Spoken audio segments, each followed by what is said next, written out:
Shalom, selamat pagi anak-anak yang dikasihi Tuhan. Hari ini kita sudah memasuki pertemuan keempat di pembelajaran ilmu pengetahuan sosial. Pada pagi hari ini kita akan membahas tentang potensi sumber daya alam dan kemaritiman di Indonesia. Tujuan pembelajaran hari ini ada 3. Yang pertama menjelaskan pengertian sumber daya alam. Yang kedua mendeskripsikan potensi sumber daya alam hutan, tambang, dan kemaritiman Indonesia. Dan yang terakhir adalah mendeskripsikan fungsi dari sumber daya alam hutan, sumber daya alam tambang, dan kemaritiman Indonesia. Apa itu sumber daya alam? Sumber daya alam adalah semua benda yang tersedia di alam yang dapat digunakan oleh manusia untuk memenuhi kebutuhan hidupnya, baik berupa benda hidup ataupun benda mati. Potensi sumber daya alam bisa berbentuk tanah, udara, hutan, ada tanaman dan hewan air maupun darat, sinar matahari dan air, dan yang terakhir adalah bahan tambang. Kali ini kita akan membahas 3 saja. Yang pertama, potensi sumber daya alam hutan, potensi sumber daya alam tambang, dan potensi kemaritiman. A. Potensi sumber daya hutan.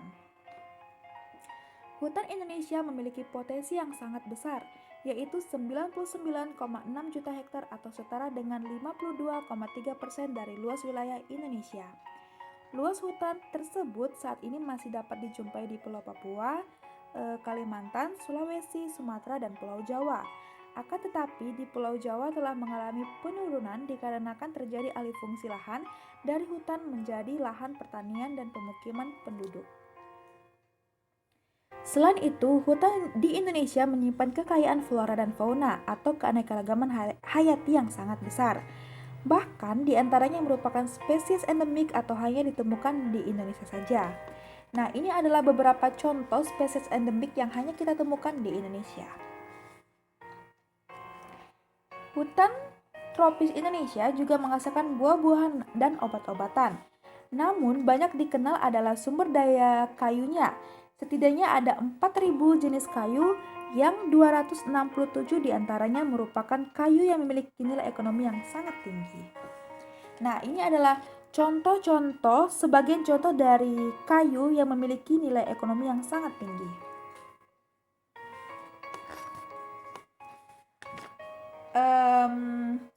Hutan hujan tropis juga merupakan hutan berdaun lebar yang selalu hijau dan memiliki kerapatan yang tinggi. Hutan hujan tropis tumbuh baik pada wilayah dengan curah hujan minimal 800 hingga 1.200 mm per tahun dan kelembapan tingginya lebih dari 80%. Hutan hujan tropis sangat rentan terhadap kerusakan. Tanah yang berada di bawahnya sebenarnya tidak begitu subur. Kesuburannya relatif terjaga karena tumbuhan yang ada di atasnya juga jika mati akan menambah unsur hara bagi tanah. Jika tumbuhan di atasnya ditebang dan dibawa ke daerah yang lain, maka tanah yang ada di bawahnya tidak memperoleh tambahan unsur hara lagi, sehingga sulit untuk memulihkannya menjadi hutan kembali. Ini adalah fungsi hutan. Fungsi hutan ada 5. Yang pertama yaitu menyimpan air hujan dan kemudian mengalirkannya ke sungai-sungai dan danau, sehingga pada musim kemarau tidak mengalami kekeringan. Yang kedua, tempat hidup bagi flora dan fauna yang menjadi sumber makanan dan obat-obatan pada saat ini maupun pada saat yang akan datang. Yang ketiga, mencegah terjadinya erosi atau pengikisan karena air hujan tidak langsung jatuh ke tanah dan mengikis tanah-tanah yang subur. Yang keempat, menghasilkan oksigen dan menyerap karbon dioksida sehingga suhu bumi terkendali. Dan yang terakhir adalah sumber kehidupan bagi masyarakat di sekitar. B. Ada potensi tambang di Indonesia. Sebagaimana yang kita ketahui berdasarkan letak geologisnya, Indonesia terletak di antara 3 lempeng. Yang pertama itu lempeng Eurasia, yang kedua lempeng Pasifik, dan yang ketiga adalah lempeng Indo-Australia. Dan sirkum pegunungan muda ada 2, yaitu sirkum Pasifik dan sirkum Mediterania. Karena itu, di Indonesia banyak sekali terdapat bahan-bahan tambang.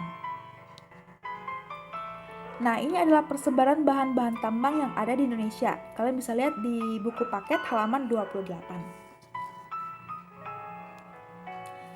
Yang pertama kita akan membahas sumber daya tambang minyak bumi dan gas. Bahan tambang minyak bumi dan gas merupakan sumber energi utama yang saat ini banyak sekali digunakan untuk keperluan industri, transportasi, dan rumah tangga. Namun, kini telah dikembangkan sumber energi alternatif, misalnya bioenergi, dari berbagai jenis tumbuhan dan sumber energi lainnya. Tugas kita sekarang adalah untuk memastikan bahan tambang digunakan dengan bijak, sehingga generasi berikutnya juga bisa ikut menikmati kekayaan tambang di Indonesia. Selanjutnya ada batu bara. Batu bara adalah batuan sedimen yang terbentuk dari sisa tumbuhan yang telah mati dan mengendap selama jutaan tahun yang lalu. Unsur-unsur yang menyusunnya terutama adalah karbon, hidrogen, dan oksigen. Energi yang dihasilkan batu bara dapat digunakan untuk pembangkit listrik, untuk keperluan rumah tangga, untuk pembakaran pada industri batu bata atau genteng, semen, batu kapur, biji besi dan baja, industri kimia, dan lainnya.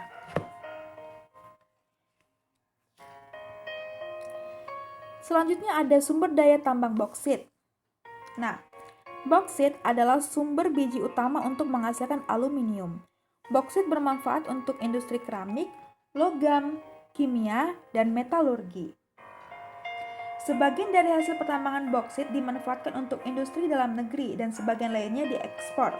Boksit ditambang di daerah Kepulauan Riau, khususnya Pulau Bintan, dan Kalimantan Barat, khususnya Singkawang. Selanjutnya ada sumber daya tambang pasir besi. Pasir besi dimanfaatkan untuk industri logam besi dan industri semen.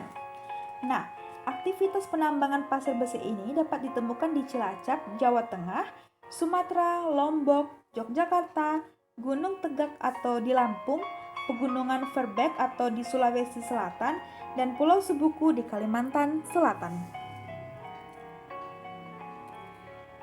Yang terakhir ada sumber daya tambang emas.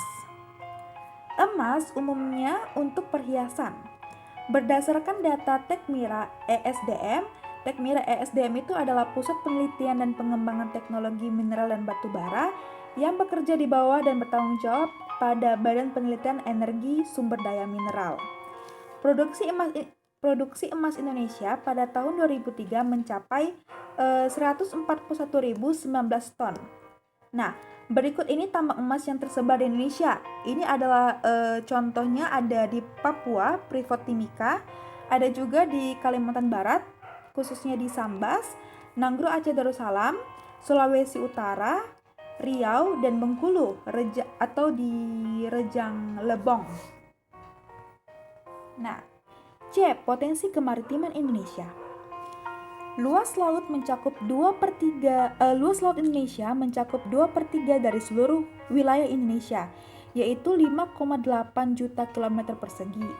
Potensi sumber daya kemaritiman atau sumber daya pesisir yang dapat dimanfaatkan yang pertama adalah sumber daya perikanan. Sumber daya perikanan laut merupakan salah satu potensi sumber daya laut di Indonesia yang sejak dulu telah dimanfaatkan penduduk. Laut Indonesia memiliki angka potensi lestari yang besar, yaitu 6,4 juta ton per tahunnya. Yang kedua ada hutan mangrove.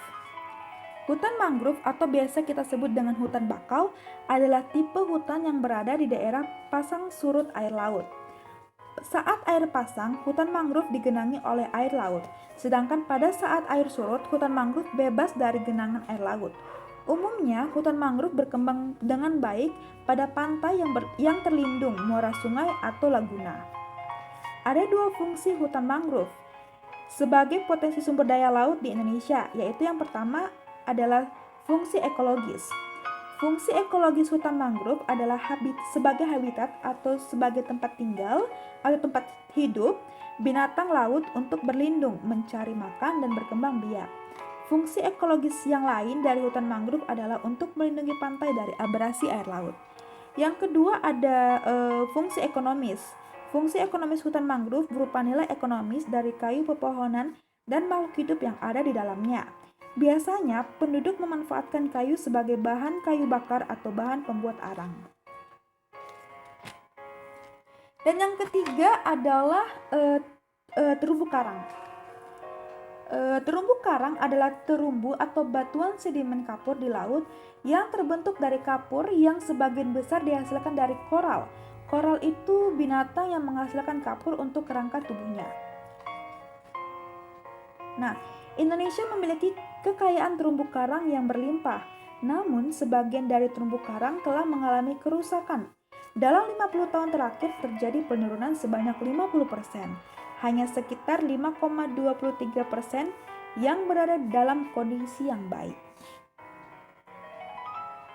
Nah, materi hari ini cukup di sini saja. Terus Ibu akan memberikan kalian tugas sebagai bentuk pemahaman kalian terhadap materi yang Ibu paparkan. Tugasnya ada di halaman 38 di buku paket. Ada aktivitas kelompok, tapi nanti Ibu mintanya kalian mengerjakan secara individual. Ada tiga tugas kalian kerjakan di buku latihan dan kalian kumpulkan minggu depan pada tanggal 25 Agustus pukul 9 sampai pukul 10 di lantai 3 ruangan guru. Nah, sekian pembelajaran hari ini. Semangat dan selamat belajar. Tuhan Yesus memberkati.